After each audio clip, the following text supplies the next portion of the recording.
আসসালামু আলাইকুম। পাতলা খিচুড়ি কিভাবে রান্না করলে সবচেয়ে বেশি মজার হয় আজকে সেই রেসিপি আপনাদের সাথে শেয়ার করব। নতুনদের জন্য দারুণ একটা রেসিপি হবে এটি। ভাতের চাল দিয়েই খিচুড়িটা রান্না করা যাবে। রান্নার প্রসেসও একদম সহজ, তবে একটু ভিন্ন। আমার এই রেসিপি ফলো করে খিচুড়ি রান্না করলে সবাই পাতলা খিচুড়িটা পছন্দ করবে। অনেকগুলো টিপস বলে দিব, সেগুলো ফলো করলে ঘরে থাকা উপকরণ দিয়েই খিচুড়িটা মজার করে রান্না করতে পারবেন। কথা না বাড়িয়ে চলুন রান্নার প্রসেস শুরু করি। পাতলা খিচুড়ি রান্নার জন্য প্রথমে চাল নিয়েছি। আজকে আমি ভাতের চাল দিয়ে খিচুড়ি রান্না করে দেখাবো। সঠিকভাবে রান্না করতে জানলে ভাতের চাল দিয়ে পাতলা খিচুড়ি অনেক মজার হয়। 2 কাপ চাল নিয়েছি। এবার চালের সাথে দিচ্ছি ডাল, হাফ কাপ মসুরের ডাল দিচ্ছি, আর দিচ্ছি হাফ কাপ মুগ ডাল। মুগ ডাল একটু টেলে নেবেন, এতে খুব চমৎকার ফ্লেভার ছড়াবে। 2 কাপ চালের সাথে ডাল নিয়েছি মোট 1 কাপ। আমি 2 রকমের ডাল মিলিয়ে 1 কাপ ডাল দিয়েছি। আপনারা শুধু 1 রকমের ডাল 1 কাপ দিয়েও রেসিপিটা করতে পারবেন। এখন পানি দিয়ে চাল ডাল ভালোভাবে ধুয়ে নিতে হবে। কচলে কচলে কয়েকবার চাল ডাল ধুয়ে নেব। ভালোভাবে ধোয়া হয়ে গেলে চাল ডাল থেকে বাড়তি পানি ঝরিয়ে ফেলব। এবার রান্না শুরু করব। মিডিয়াম আঁচে চুলা জ্বালিয়ে প্যান বসিয়ে দিলাম। এখন প্যানে দিচ্ছি তেল।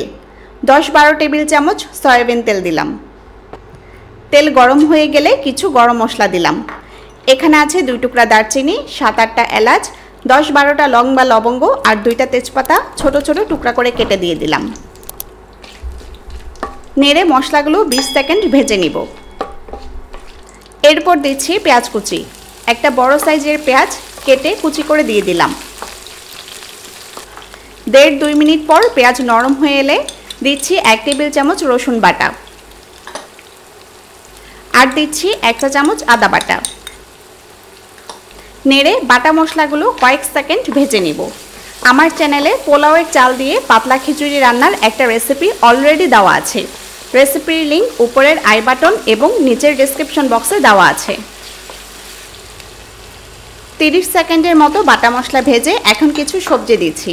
প্রথমে দিলাম হাফ কাপ গাজর কুচি, এরপর হাফ কাপ আলু কুচি দিলাম, দিচ্ছি হাফ কাপ বরবটি। সবগুলো কিভাবে কেটেছি দেখতেই পাচ্ছেন। সাথে দিচ্ছি 1 টেবিল চামচ লবণ। আমি এই সবজিগুলো দিলাম। আপনারা অন্য যে কোনো সবজি দিতে পারবেন। পেঁপে দিতে পারেন, মিষ্টি কুমড়া, ফুলকপি, মটরশুঁটি, পছন্দ মতো যে কোনো সবজি দিবেন। সবজি দিয়ে তেলে ভেজে নিচ্ছি। চুলা মিডিয়াম আঁচে রেখেছি। আপনি কি আমার কাছে cake, pizza, chocolate, ice cream, brownie সহ আরও বিভিন্ন আইটেম শিখতে চান? একদম কম ফিতে ঘরে বসে অনলাইনে কোর্স করতে চাইলে এখনই হোয়াটসঅ্যাপ নাম্বারে মেসেজ করুন। 2-3 মিনিট সবজি ভেজে নিয়েছি।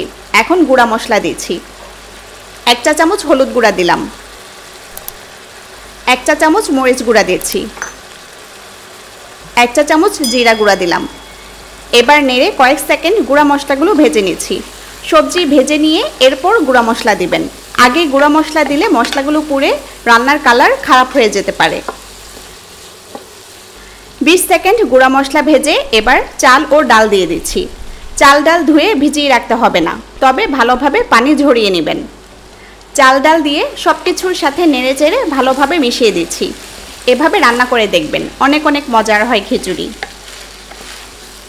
ভালোভাবে নেড়ে কয়েক মিনিট মিশিয়ে দেওয়া হয়ে গেলে এবার পানি দিব। যেহেতু ভাতের চাল তাই অনেক পানি দিতে হবে। ঠান্ডা পানি দিতে পারেন, সবচেয়ে ভালো গরম পানি দিলে।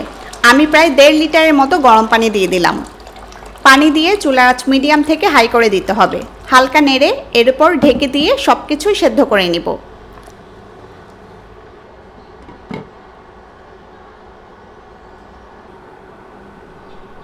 ঢেকে প্রায় 30 মিনিট রান্না করেছি। চাল সেদ্ধ হয়ে গেছে, পানিও কমে এসেছে। আপনারা যদি দেখেন পানি টেনে গেছে কিন্তু চাল সেদ্ধ হয়নি, তাহলে আরও কিছুটা পানি দিতে পারেন। আমি যে পানি দিয়েছি এতে সব কিছু সেদ্ধ হয়ে গেছে। এখন আমি চুলা হাই থেকে কমিয়ে মিডিয়াম করে দিলাম। এরপর 4-5টা আস্ত কাঁচামরিচ দিয়ে দিলাম। এতে রান্নায় চমৎকার ফ্লেভার যোগ হবে। মিডিয়াম আঁচে রান্না হতে থাক। এই ফাঁকে চলুন আমি ফোড়ন তৈরি করি। ফোড়ন তৈরি করার জন্য একটা প্যানে তেল গরম করে দিচ্ছি কিছু পেঁয়াজ কুচি। এবার নেড়ে নেড়ে পেঁয়াজ বাদামি করে ভেজে নিব। আমি শুধু পেঁয়াজ দিলাম, আপনারা রসুন সহ আরও অন্যান্য মশলাও দিতে পারেন।